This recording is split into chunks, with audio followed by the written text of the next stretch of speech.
Ayan, kanina mga Q ay nag-post tayo ng kabaitan at paghanga dito po kay Ma'am Lovely dahil nga nagbigay po siya ng pera kay Elias TV mga Q at kay Kinji at sa iba pang nag-perform doon po kagabi sa event sa Dipolog. Pero ito mga Q, kakapost lang po ni Ma'am Beverly na parang hindi po niya nagustuhan yung inasal ni Ma'am Lovely kagabi mga Q. Although meron naman point si Ma'am Beverly dito mga Q, ito basahin natin ang kanyang sinabi para mas maintindihan natin mga Q. Next time sa mga fans, palihog lang, ayaw jud mo og dala kwarta sa stage, ayaw on mo og saka kapag Jerusalem kay prayer pa jud na sa atong event, bigay pugay sa pagkakaisa nato. Yun po sabi ni Ma'am Beverly dito Mario.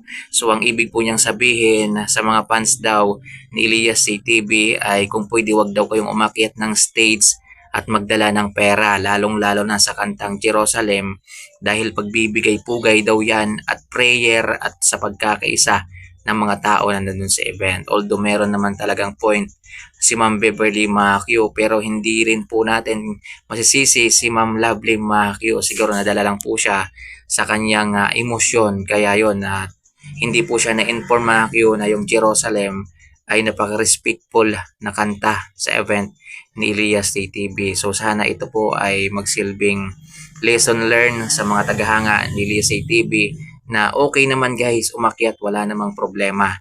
Basta wag nyo lang pong itaon sa kantang Jerusalem. Kasi ang Jerusalem po ay prayer at pagbibigay pugay at pagkakaisa ng mga nanonood sa concert ni Elias CTV. So again po, maraming salamat pa rin po kay Ma'am Lovely. Siguro hindi niya lang po talaga alam na hindi pala pwedeng umakyat sa kantang yun. Nagbigay pa kasi sa guys ng pera. Ayan, so yun din po yung sinasabi ni Ma'am Beverly na wag na talagang magdala ng pera sa taas ng stage. Ayan, so pinuri natin kanina si Ma'am Lovely guys. Pero yan po ay side din po yan ni Ma'am Beverly. Ayan, so kayo ano yung masasabi nyo yan sa sabi ni Ma'am Beverly. So ito po ay magsilbing aral na rin sa mga tagahanga ni Elias CTV na wag mo nang magpadala ng emosyon kapag yung kinakanta ay Jerusalem. Wag muna kayo umakyat ng stage guys. Tiisin nyo muna yung sarili nyo. Hintayin nyo yung mga kanta na pwede na kayong umakyat. Like for example, yung kanyang signatures na moves at saka kanta. At yung Saba Kadiri, pwede na kayong umakyat doon guys. Wag nyong itaon sa kantang Jerusalem. Ayan, so kanina nga nagbigay tayo ng pagpapasalamat kay Ma'am Lovely.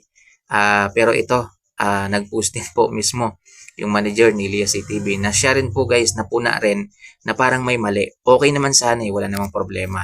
Kasi nakakatuwa nga yung ginawa ni Ma'am Lovely kasi nagbigay po siya ng pera. Pero yung mali lang doon guys ay naituon niya sa kantang Jerusalem Macchio kung saan nga yan po talaga ay napaka-symbolic pagbibigay pugay sa Panginoon sa mga gig ng Elias Band Macchio. So, yun, wala na tayong magagawa. Nangyari na yung mga hindi dapat nangyari mga Q.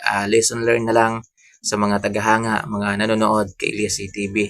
Ayan, so magsilbing aral to guys na wag kayong umakyat ng stage kapag kumakanta po ng Jerusalem si Elias CTV at wag kayong magbigay ng pera kapag kumakanta po siya ng Jerusalem. So pwede naman kayong magbigay ng pera guys siguro sa backstage after ng event nila. So lapitan nyo sila, doon kayo magbigay o di kaya sa mga kanta po na hindi naman talaga abot sa Panginoon.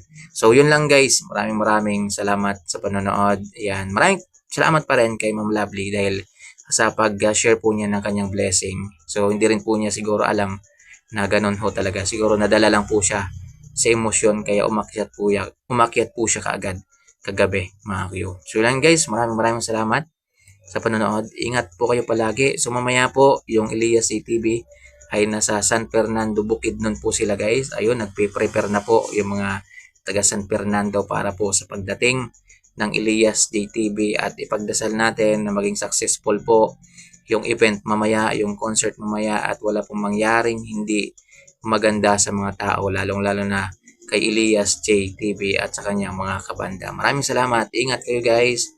God bless po sa ating lahat at sana po i-follow niyo po yung aking Facebook page Kuya Q TV, ang aking YouTube channel Super Q TV. Maraming salamat guys. Ingat kayo palagi. God bless.